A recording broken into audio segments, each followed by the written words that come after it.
नमस्कार, स्वागत है आपका न्यूज जनशक्ति में। आज दिनांक 13 सितंबर 2022 विश्व आदिवासी अधिकार दिवस के उपलक्ष्य में आदिवासी सामाजिक कार्यकर्ताओं द्वारा मॉडल रेजिडेंशियल बालिका छात्रावास डिगली उदयपुर का निरीक्षण किया गया।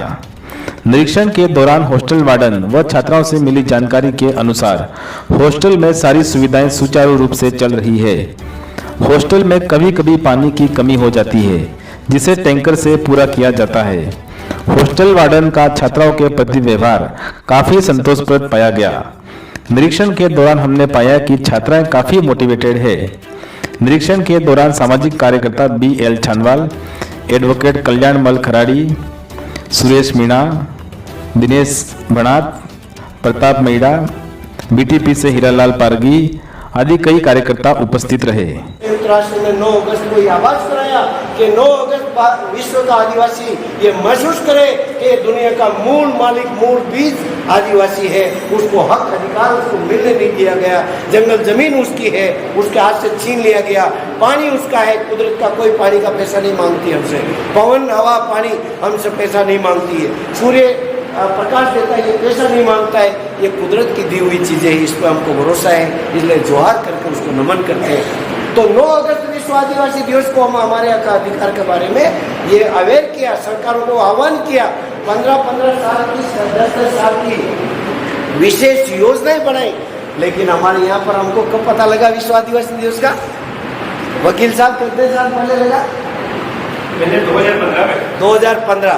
और हम कब की करें? 1994 में 9 अगस्त विश्व आदिवासी संयुक्त राष्ट्र संघ के द्वारा 9 अगस्त 1994 में। और जब उनको शक हुआ कि ये सरकारें ईमानदारी से लोगों को बताएगी नहीं आदिवासियों को अधिकार दिलाने के लिए, तो 10-10 साल की विशेष योजनाएं बनाई। एक बार नहीं बनाई, 2 बार बनाई गई, लेकिन सरकारों ने हमको बताया नहीं गया। क्योंकि अगर वो जागरूक हो जाएंगे तो कल भील प्रदेश की मांग करने लग जाएंगे, जागरूक हो जाएंगे तो वो 5वीं अनुसूची की मांग करने लग जाएंगे, वो जागरूक हो जाएंगे तो अनुसूची 5 की ये क्या होती है उसकी बात करने लग जाएंगे, वो जागरूक हो जाएंगे तो IPS बनने की बात करने लग जाएंगे। अभी तक 75 साल का जश्न आज़ादी का मनाया जा रहा है। मैडम बताए मेरे को कितने IAS बने इस इलाके से, कितने IPS बने? मैं तो कर रहा हूँ RPS और RS एक दो बेटी के जो हमारे राहुल साहब रिटायर हो गए, वो भी प्रमोशन से डायरेक्ट IPS में जाने। देखिए, तो मेरे बच्चों ने आज जो गर्व के साथ कहा है, हम महसूस करेंगे कि 2007 के अंदर संयुक्त राष्ट्र को दुनिया के सरकारों के ऊपर शक हुआ तो उन्होंने वापस कहा कि आदिवासियों के अधिकारों के हक अधिकार के बारे में उनको जागरूक किया जाना चाहिए। वो छीन के लेने की जरूरत पड़े तो उसके अधिकार को लेने के लिए आगे बढ़ना चाहिए। ये दिवस हमारा 2013 सितंबर 2007 के दिन संयुक्त राष्ट्र ने हमको कहा। लेकिन कौन सरकारी एजेंसी आपको बताने के लिए आई? यहाँ पोस्टर लगा होगा, वहाँ भी 13 सितंबर है क्या, 9 अगस्त है क्या, कोई बताते हैं क्या? अगर वो बता देंगे तो हुक्म चलाने वालों की कुर्सियाँ खतरे में पड़ जाएगी कि नहीं पड़ेगी? पड़ जाएगी कि नहीं पड़ेगी? तो बताना आज भी।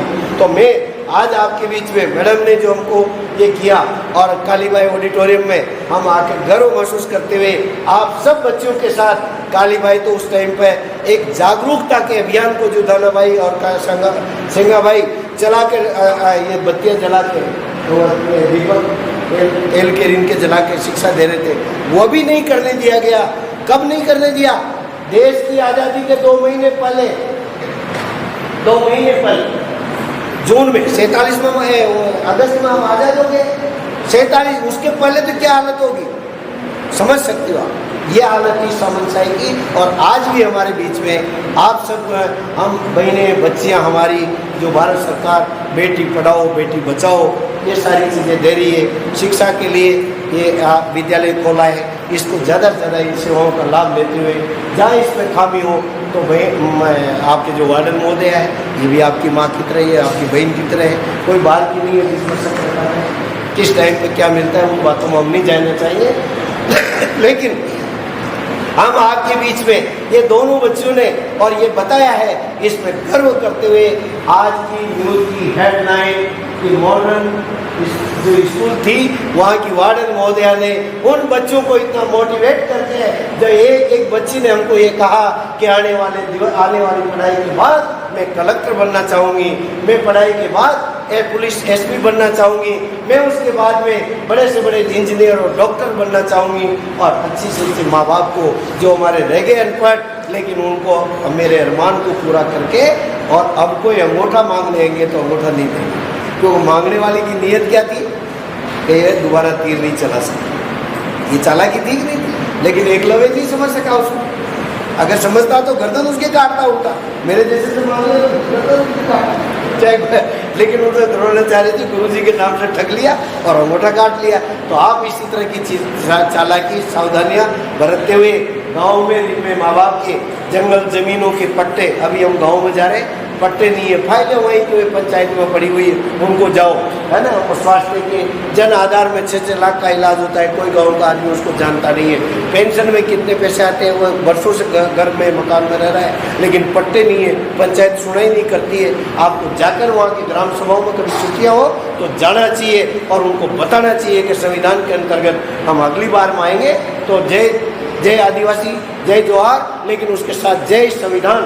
आपको भारत के संविधान के अंतर्गत क्या अधिकार मिले हुए हैं, जिसको आपको लागू करने के लिए हमें घर वालों को और उनको भी जागरूक करना चाहिए। आप कलेक्टर बन गए, क्या करना चाहिए? आप सबके बीच में आपने तो कोई गाना नहीं गाया, लेकिन मैं सभी जानती हूँ उसको। मेरा नाम नंदा मीणा है। As you know I am in 11th standard में, मैं 11वीं कक्षा में पढ़ती हूँ।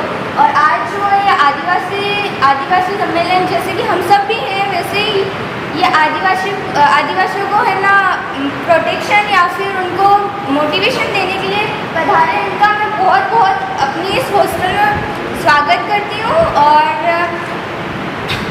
जैसा कि आदिवासियों को मोटिवेशन देने के लिए आया है, तो उससे इनका मतलब है कि जो भी हॉस्टल में सारे आदिवासी रहते हैं, तो सब अपने आप में उनको है ना सारी फैसिलिटीज़ मिले, यूँ करके हॉस्टल में रखा गया है। तो इनका हमारा टारगेट होना चाहिए कि हम पढ़े लिखे और बहुत बड़ी जगहों पे जाएं, कहीं कोई इंजीनियर बने, कहीं कोई डॉक्टर बने, कोई सब अपने अपने बड़े बड़े पोस्ट पे जाए और जाके अपने ये जो जनजाति है अपनी, इसका नाम रोशन करे, जो कि बहुत पिछड़ी हुई है। और आजकल के ज़माने में वो इतनी पिछड़ी हुई है कि इसको आगे बढ़ाना हमारा एक बहुत बड़ा टारगेट होना चाहिए।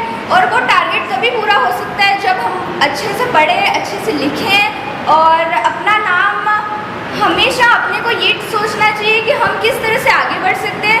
कोई ना कोई एक फिक्स एम होना चाहिए और उसका एक लक्ष्य होना चाहिए, और उसको लेके बहुत स्ट्रिक्टली और बहुत हार्ड वर्क करना चाहिए। और your strictness and your hard working is a matter for achieve your goal.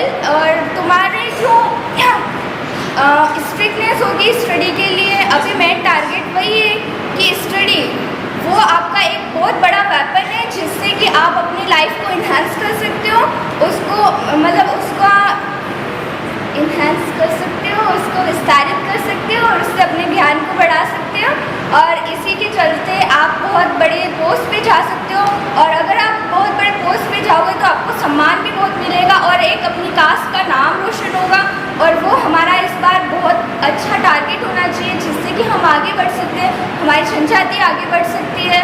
और इसमें हमारे जो टीचर है मैम, वार्डन मैम, उनका बहुत बड़ा रोल रहा है। क्योंकि मैंने जब से इस हॉस्टल में मैं भी इस हॉस्टल में न्यू स्टूडेंट आई हूँ, और मैं जब से आई हूँ मैंने नोटिस किया है कि मैम ने बहुत मोटिवेटेड किया है सब बच्चों को, कि ताकि वो आगे बढ़ सके और बहुत अच्छा अपने आप को दे सके।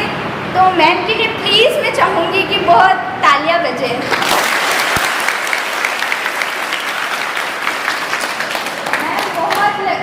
हम लोग बहुत लकी जो इस हॉस्टल में आए और इस वार्डन मैम जैसे मैम हमें मिले, ये हमारे लिए एक बहुत बड़ी खुशी की बात है। और जैसा कि जो भी अतिथि आए हैं, ऑनरेबल चीफ गेस्ट, मैं आपका बहुत स्वागत करती हूँ और थैंक्स देना चाहती हूँ कि आप यहाँ पे आए। Thanks very much. सभी बच्चों को जॉब भाई, हमको भी हमारे थानवर साहब मिल गए, तो उन्होंने कहा आज हमारा आदिवासी का कोई कानून पास हुआ, उसके संदर्भ में आपको बताना बहुत ज़रूरी था, इसलिए आए, देखें। बहुत अच्छी बात है, आपका डिसिप्लिन भी अच्छा चल रहा है और मैं आशा करता हूँ पढ़ाई भी अच्छी करते होंगे। पढ़ाई करते हुए अपना अच्छा नॉलेज ध्यान सब तक अपनों को पढ़ना है, जब तक अपना दिमाग अस्तर रख के पढ़ना है।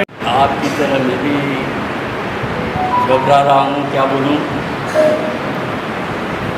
लेकिन फिर भी कोशिश करता हूँ कुछ बोलूँ। सबसे पहले आप सभी पढ़ते होंगे अंग्रेजी एक कविता,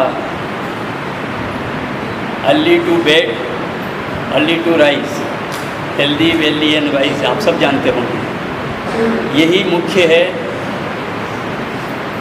दूसरी चीज़,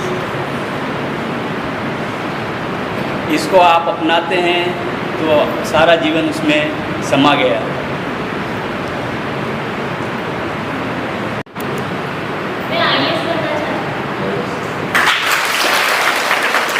आईएएस का मतलब सबके समझ में आ रहा है। आईएएस का मतलब, आईएएस का मतलब भारतीय प्रशासनिक सेवा, ठीक है, जिससे सबसे बड़े कलेक्टर वगैरह ये बनते हैं।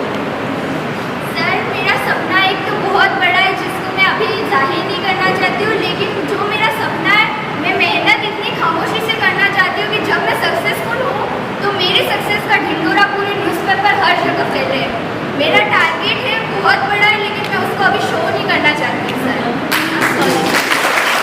मैं आपका जो आज आदिवासी अधिकार दिवस है, आपका कोई अधिकार अगर शेष रह गया हो तो बता देना।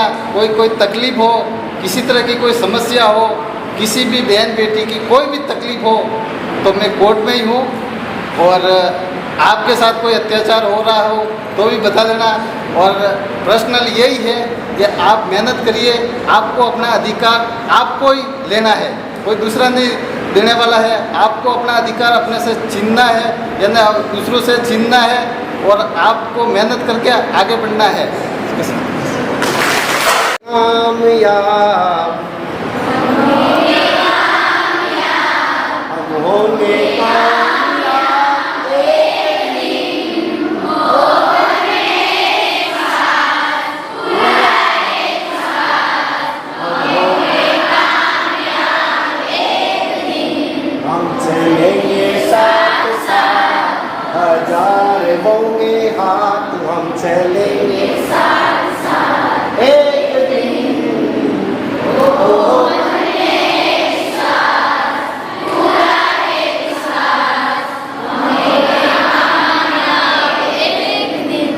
होगी शांति चारों ओर, होगी शांति चारों ओर, होगी शांति चारों ओर, एक दिन होंगे साथ, पूरा एक साथ, हम होंगे कामयाब एक दिन।